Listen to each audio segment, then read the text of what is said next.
오늘 예레미야 4장 19절로부터 31절까지 말씀 중심으로 온 땅이 황폐할 것이나 라는 제목과 함께 하나님 말씀을 함께 나누겠습니다.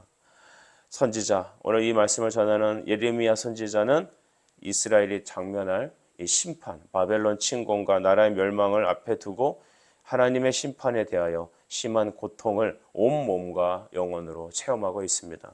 오늘 선지자는 19절에 뭐라고 말씀하십니까? 슬프고 아프다라고 말합니다. 왜 그럴까요? 그의 마음을 왜 답답하고 견딜 수 없습니까? 나의 심령이 나팔 소리와 전쟁의 경보를 들음이다. 이렇게 말하고 있습니다. 그래서 심령이라는 것은 마음과 영혼이라는 뜻으로 우리 안에 주신 하나님의 그 믿음의 보좌를 말하죠. 그래서 나의 온 영혼이, 나의 온 마음이 하나님의 심판의 메시지로 가득하여 나는 견딜 수 없다라고 말합니다. 이것은 여러분 선지자가 겪고 있는 애통과 고난이죠. 누가 이 땅에서 하나님의 말씀을 전하고 누가 여러분 예수의 마음을 전할까요? 하나님의 마음을 느끼는 사람이 바로 예수의 말씀을 전하는 겁니다. 누가 하나님을 경외하고 기도할까요? 하나님이 우리를 어떻게 보시는지를 깨닫는 그 사람이 바로 하나님께 기도하고 애통하며 회개하고 주님을 경외하며 바라고 나가는 것입니다. 하나님과 우리가 상관이 없다면, 즉 그리스도와 우리가 연합하여서 그로부터 우리가 생명과 복과 은혜를 누리고 또한 주님의 마음을 받은 사람들만이 여러분 하나님의 뜻을 헤아려서 주의 말씀의 뜻에 이 성경을 순종하지 않겠습니까?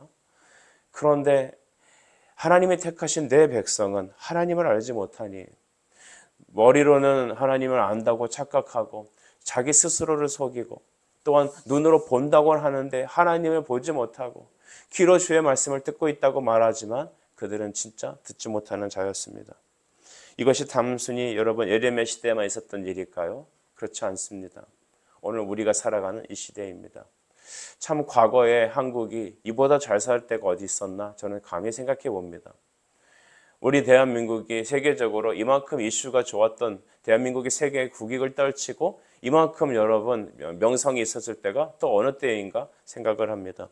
세계 곳곳마다 여러분 K-팝을 여러분 다 사람들이 듣고 따라 춤을 추고 한국 드라마를 보고 K-문화, K-푸드 이런 것들을 바라고 심지어 여러분 어떤 나라에서는 한국에 와서 살고 싶다라고 말하는 사람들, 젊은이들이 참 많이 있습니다. 언제 우리가 이 일들이 있었습니까? 불과 여러분 우리가 60년, 70년 때까지만 해도 대한민국은 정말 찢어지게 가난한 나라였고 일제스탈과 또한 여러분 전쟁을 인하여 우리는 완전 황폐하였습니다. 메가더 같은 사람은 우리 대한민국이 다시 일어나려면 좀처럼 쉽지 않을 거라는 전망도 내놓았죠. 그러나 인간의 생각은 전혀 달랐습니다. 하나님은 이 땅을 축복하시고 이 땅에 교회를 세우시고 부흥하게 하시며 우리 한국 교회가 이제는 세계 선교를 감당하는 그런 나라로 바뀌었습니다. 그런데 우리가 이렇게 잘 되고 우리가 잘 먹고 풍요롭다 보니까 우리는 영적인 고통이 어떤 건지 알지 못합니다. 하나님을 잊었습니다. 여러분 요새 사람들이 고민하는 게 무엇입니까? 교회 다음 세대들이 찾아볼 수 없다는 것이고 주일학교를 여러분 이제 앞으로는 기대할 수 없다라는 고통이 많습니다. 제가 언젠가 꽤 오래 전인데요. 서울에 어느 있는 한 800명쯤 되는 그런 교회 이제 좋은 카페, 1층에 있는 좋은 카페에 가서 차를 마시며 그 카페에서 봉사하고 계시는 집사님과 한번 인터뷰를 한 적이 있습니다. 얘기한 적이 있습니다. 집사님, 이렇게 교회가 아름답고 크고 또한 좋은 곳에 위치해 있는데 주일학교는 어떻습니까? 혹시 중고등부는 몇 명이나 모입니까? 한 성도들이 800명쯤 모인다고 하니 제 생각에는 한 100명쯤 모이지 않을까라는 생각을 감히 해봤죠. 그랬더니 30명이 모인다는 것입니다. 30명. 그래서 제가 깜짝 놀라서 아니 중등부가 30명입니까? 고등부가 30명입니까? 그랬더니 목사님 별소리를요. 중고등부 합해서 80명입니다. 30명입니다. 그렇게 얘기하는 거예요. 여러분 그것이 몇 년 전이니까 지금은 좀 더 심할 수도 있다고 생각을 합니다. 어떤 한국 교회에서 주일학교가 사라진 교회도 많습니다. 어린이 소리를 들어보지 못한 곳도 있습니다. 어른들만 남아있는 곳도 많습니다. 그러나 길거리를 나가보시면 아직도 우리는 아이들이 가득하고 아직도 이 땅에 청소년들은 많이 있고 아직도 젊은이들, 청년들은 여러분 하나님의 복음을 들어야 될 사람들이 많습니다. 그들을 보면서 우리는 예레미야 말을 감히 빌려오고 싶습니다. 슬프고 아프다. 우리 마음이 아프고 우리 마음이 답답하여 견딜 수가 없구나. 우리 하나님의 마음은 지금 예레미야를 통하여 당시의 사람들뿐만 아니라 오늘을 살아가는 우리에게도 우리 자녀를 놓고 우리 현실을 놓고 봤을 때 영적인 안경을 끼고 보니 슬프다, 아프다, 답답하여 참을 수가 없다. 여러분, 나팔소리, 전쟁의 경보가 여러분 우리에게 들리는 것 같지 않습니까? 예레미야 선지자는 이것을 매일 듣고 매 순간 고통하였습니다. 그래서 눈물로 거리를 뛰쳐나가 사람들을 붙잡고 주의 심판을 얘기하는 겁니다. 여러분, 이쯤 되면 사람들은 그 애통함을 듣고 다시 정신을 차리고 돌이키고 이제 심판이 임박해 있으니까 하나님 앞에 다시 돌아와야 되지 않겠습니까? 다시 교회를 찾아와야 되지 않겠습니까? 원수 맺은 것을 품고 여러분 우리의 모든 고통을 영적 고통을 깨달아 우리의 비참함을 깨닫고 하나님 앞에 나가야 되지 않습니까? 여러분, 그러나 지금도 그렇고 과거도 그렇고 그들은 현실에 취해 있어서 자기 사랑에 여러분 매어 있어서 또한 이 세상의 즐거움을 놓고 이 세상의 안경을 쓰고 여러분 하나님의 임박한 진노와 나팔소리, 전쟁의 경보를 듣지 못한다는 것입니다. 하나님의 방법은 무엇입니까? 하나님의 방법은 무엇입니까? 20절입니다. 패망이 연속하여 온 땅이 탈취를 당하니 나의 장막과 휘장은 갑자기 파멸되도다. 갑자기 파멸되도다. 하나님께서 그 예수님이 다시 이 땅에 오셔서 재림의 심판을 하실 때 양과 염소를 나누시며 우리에게 죄에 대한 형벌을 물으실 때 그날은 갑자기 도적같이 임한다고 하는 것입니다. 제가 참 여러 집사님들을 만나 뵀는데 어떤 성도들은 말씀과 상관없이 자기가 깊은 기도에 빠져 있다 보니까 그런 깨달음을 얻었다고 합니다. 우리가 하나님의 자녀인데 하나님의 심판할 때 도적처럼 갑자기 하겠느냐? 우리한테 알려주고 회개할 사람 회개하게 하고 우리를 좀 이렇게 정신 차리도록 하지 않겠느냐라고 이렇게 추측을 하시는 분이 계십니다. 제가 추측이란 단어를 썼죠. 사랑하는 여러분, 성경대로 그날은 도적같이 임한다. 그날은 갑자기 파멸이 된다는 겁니다. 하나님은 이 땅을 여러분 매번 리셋하실 때가 있습니다. 우리가 창세기에 보게 되면 이제 6장에서부터 보면 하나님은 이 땅을 멸하실 것을 작정하시죠. 하나님께서는 여러분 이 땅을 다시 리셋하십니다. 정리하십니다. 그리고 다 멸하는 게 아니라 그루터기를 남겨두신다고 합니다. 하나님의 그래서 이 징계하시는 목적, 우리가 살아가는 이 땅에서도 징계하시는 목적은 우리를 멸하시려는 것이 아니라 우리를 다시 회복시키려는 데 있습니다. 그리고 우리에게 진노가 하나님의 노를 풀어내는 데가 목적이 있는 게 아니라 하나님 우리를 다시 끌어안으시고 사랑하시려는 긍휼이 있습니다. 오늘 예레미야를 통하여서 이 탄식과 애통의 말씀을 미리 전하는 것은 바로 하나님의 애통함을 전하는 것이고 우리가 그것을 듣고 깨달아 우리 자신을 비추어 보고 여호와께로 돌이키는 목적이 있습니다. 여러분, 우리 22절 보면 내 백성은 나를 알지 못하는 어리석은 자다라고 합니다. 하나님을 아는 지혜가 없다라고 말하죠. 지각이 없는 미련한 자식이다. 이 미련한 자식이라는 것은 머리가 나쁜 자가 아니라 하나님을 모르는 자라는 것입니다.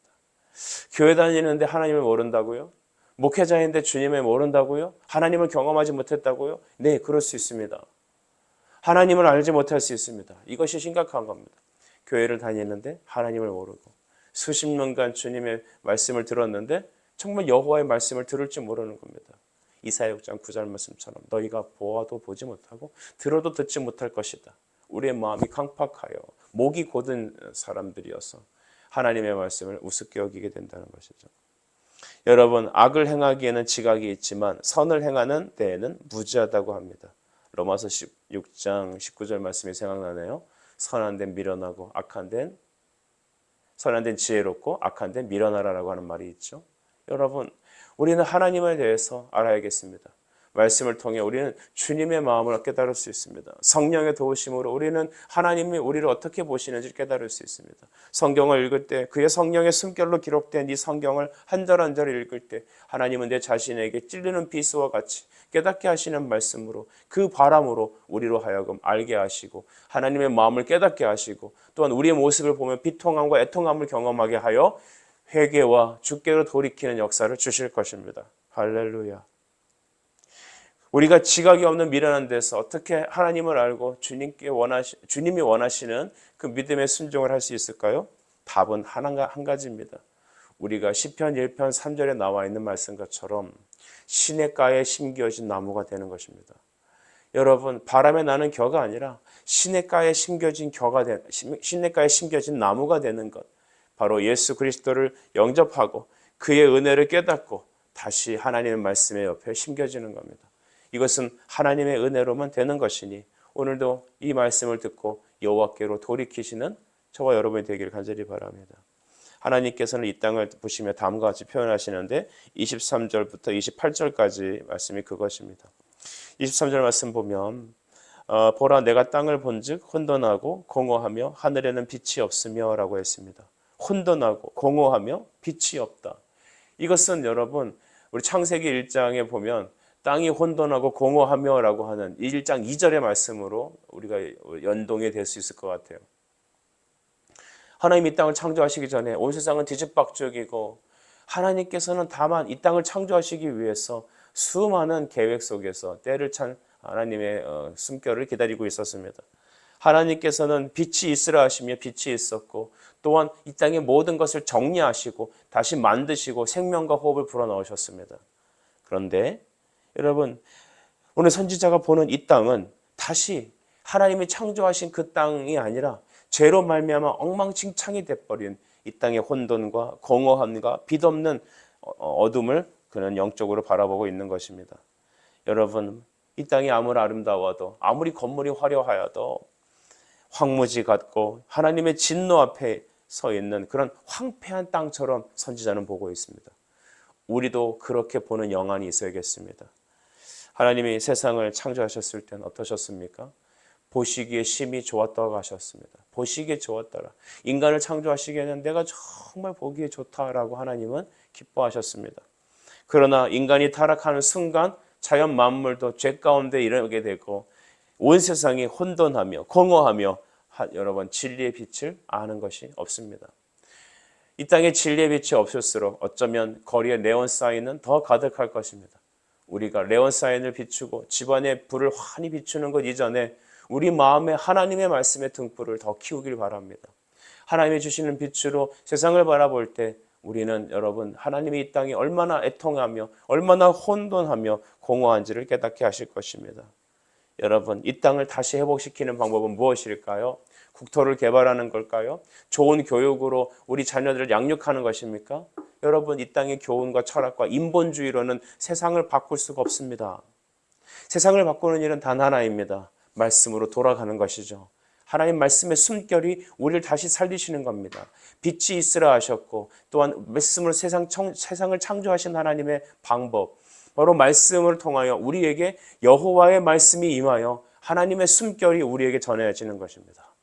여러분 그것만이 이 땅을 다시 회복시키는 하나님의 방법입니다. 그래서 우리가 예배하고 그래서 우리가 기도하고 그래서 우리가 전도하고 선교할 때 하나님은 공허하고 황폐하며 빛이 없는 이 세상을 다시 비추시고 다시 정리하시고 다시 새롭게 하시는 것입니다. 세상을 다시 세우는 길은 무엇일까요? 교육도 여러분 물질의 풍요도 아니라 여호와의 말씀을 선포하는 길뿐입니다. 여러분 우리는 이 애통함 속에서 이 공허함 속에서 이 혼돈 속에서 다시 돌아갈 수가 없을까요? 어떻게 해야 될까요? 정답은 여호와께 돌아가는 것입니다. 한번 같이 따라합시다. 여호와께 돌아가라. 시작. 여호와께 돌아가라. 그렇습니다. 선지자는 계속해서 29절 이후에 계속해서 말씀을 이었고 있습니다. 기병과 활 쏘는 자의 함성으로 말미암아 모든 성읍 사람들이 도망하여 숲풀에 들어가고 라고 했습니다. 여러분 전쟁에 임하는 사람들이 도망하여 숲풀에 들어간다고 합니다. 30절은 말하기를 내가 붉은 옷을 입고 금장식을 단장하고 눈을 그려 꾸밀지라도 내가 화장한 것이 헛된 것이다. 여인에게 옷을 예쁘게 입고 화장하고 이런 장식을 달아도 그것이 헛되다고 합니다. 왜 그렇습니까? 전쟁이 일어나 모든 것이 폐허가 될 텐데 그것들이 무슨 의미가 있습니까?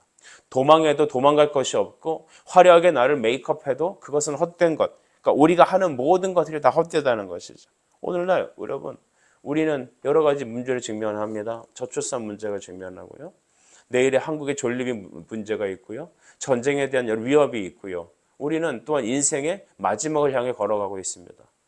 우리가 아무리 건강을 위해서 여러분 병원을 다니고 보조식품을 먹어도 우리는 언젠간 이 땅을 떠날 것이기에 떠난 이후에 심판이 우리를 기다리고 있으며, 우리는 아무리 자녀들을 교육하고 양육해도 세상 문화 속에서 그들은 하나님을 알지 못하는 공허함과 혼돈과 어둠 속에 거할 것이기에 이 땅의 교육이 그들을 다시 살리지 못합니다. 영어 수학이 중요하다고 합니다만 여러분, 영어 수학을 지금 집중적으로 할 때는 아닌 것 같습니다. 좀 이질적으로 들리죠? 학생이 공부 안 하면 뭐 할 거냐. 학생은 여호와를 알아야 합니다. 열심히 돈 벌고 가정을 꾸리고 해야 되죠. 근데 그거보다 더 중요한 것은 여호와를 알아야 되는 것입니다. 하나님께로 돌아가야 되는 것입니다. 왜 그럴까요? 도망하여도 도망갈 곳이 없기 때문이며, 나를 예쁘게 메이크업해도 나의 그 죄악을 다 가릴 수 없다는 것입니다. 무슨 일을 해도 우리는 여러분 이 어둠을, 이 공허함을 이길 길은 없다라는 겁니다. 오직 유일한 방법은 예수 그리스도께로 돌아가는 것 뿐입니다. 여인이 해산하는 것 같다 하셨어요. 31절에 보니까 그 초산하는 자의 고통, 우리 교회 한 귀한 성도께서 최근에 자녀를 낳죠. 초산하였습니다. 들리는 소문에 의하면 죽을 뻔했다고 합니다. 그렇죠. 자녀를 낳는 건 목숨을 걸고 낳는 거죠. 여러분, 초산하는 여인의 고통하는 소리 같은 그 시온의 고통이, 이스라엘 백성들의 고통하며 부르짖음이 예레미야 귀에는 들리는 것 같습니다. 그 상황이 보이는 것 같습니다. 그래서 예레미야는 말합니다. 마지막 절에 나의 심령이 피곤하도다. 고통스럽다. 여러분, 우리가 하나님의 마음을 품기를 원하고 기도하길 바랍니다. 근데 여러분, 주님의 마음을 품고 우리가 이 땅을 바라보면 어떤 일이 일어날까요? 여러분, 예전에 제가 영어 공부하는 그 단어장에 보니까 그런 단어장이 있더라고요. 이렇게 빨간색 이렇게 투명한 그런 아크릴 같은 거 판을 들고 이 책에다 탁 갖다 대면 답이 탁 보이는 거예요. 근데 그걸 치우면 답이 안 보여요. 그러니까 특별한 어떤 도구를 써서 딱 갖다 이제 화면에 대면 거기 있는 답이 샥 보이는 거죠. 그래서 이 노트를 갖고 이제 이 문제집을 갖고 볼 때는 답이 안 보이니까 이렇게 읽다가 까리까리하고 좀 답을 채점해야 되고 하는 상황에는 그 빨간 판을 탁 대는 거예요. 그러면 단어가 툭툭 답이 탁탁 보입니다. 그것처럼 하나님의 마음으로, 주님의 말씀으로, 믿음으로 세상을 향하여 우리가 딱 이 프리즘을 갖다 대면 하나님께서 행하실 일들을 보게 되는 겁니다. 그리고 그 소리가 들리는 것 같습니다. 하나님의 마음이 지금 어떤지 우리에게 느껴집니다. 여러분, 그래서 성도들은, 진짜 하나님을 만난 사람은 이 시대에 고통하는 겁니다. 자녀들을 보고 눈물 흘리는 겁니다. 내 자식은 여전히 건강하고 학교 잘 다니고 공부 잘하고 하는데 뭐가 문제인가? 아니에요. 그 영적인 프리즘으로, 그 카드로 딱 세상을, 자녀를 보면 하나님의 심판이 그에게 있고 하나님을 알지 못하는 어눌함이 그에게 있으며, 여러분, 하나님의 애통함이 그 자식에게 있을 때 우리는 하나님의 마음을 갖고 애통해하면서 기도하는 거예요. 우리 가족이, 우리 부모가, 우리 형제가 주를 알지 못하고 살아갈 때 그들은 여전히 건강하고 물질로도 문제가 없고 좋은 관계를 유지할지라도 그를 말씀으로 갖다 딱 대서 보면 하나님의 마음이 비춰지는 겁니다. 그가 어떤 상황에 있는지, 그가 얼마나 영적으로 고통 속에 있는지를 우리가 보게 되고 듣게 된다는 것입니다. 여러분, 말씀을 정리하죠. 호세아 4장 6절은 비슷한 말씀을 말합니다. 내 백성이 지식이 없으므로 망하는도다 했습니다. 내가 지식을 버렸으니 나도 너를 버릴 것이야. 하나님의 율법을 잊었으니 나도 내 자녀들을 잊어버리리라. 하나님을 잊어버리면 하나님도 우리를 잊어버리잖아요. 우리가 하나님을 가까이 대한다면 그도 우리를 가까이 대할 것입니다. 그러기 위하여 우리는 시냇가에 심겨진 나무가 되어야 합니다. 이사야 55장 7절 말씀처럼 여호와께로 돌아오라. 그리하면 그가 긍휼히 여기시리라. 그가 너그럽게 용서하리라. 우리가 하나님께로 돌아갈 때 회개를 말합니다. 이 땅을 향해 슬픔을 갖고 예수님의 말씀을 전하고 그들을 위해서 기도할 때 하나님께서는 그 영적인 애통과 슬픔을 기쁨으로 바꿔주실 줄 믿습니다. 우리의 눈물을 이후에는 찬송으로 바꿔주실 주님, 그 좋은 주님께 이 시간 우리가 함께 다시 주께로 돌아가는 놀라운 회개의 역사가 있기를 간절히 축복합니다. 기도드리겠습니다. 사랑과 은혜의 주님, 오늘 저희에게 이 말씀 주신 주여, 우리가 읽기에도 마음이 답답하고 또한 슬프며 어쩌면 이 말씀을 피하고 싶은 그런 우리의 마음도 있을지 모르겠습니다. 하나, 주님께서는 우리를 사랑하셔서 그 해결책을 주시기 위해서, 우리 영혼의 의사이신 주께서 우리를 고치시는 하나님의 약을 주시기 위해서 오늘 회개의 말씀을 주셨으니 달게 받고 아멘하여 주께 돌아켜 하나님 아버지, 우리가 그 맹렬한 진노 앞에서 돌이키고 하나님 애통하며 공허하며 하나님 소망 없는 이 시대에서 하나님으로 소망을 경험하고 주님으로 기뻐하고 슬픔과 애통이 변하여 찬송으로 되는 은혜들을 날마다 경험하는 우리 교회 성도들 되어질 수 있도록 주님 축복해 주시옵소서. 예수님의 이름으로 기도드립니다. 아멘.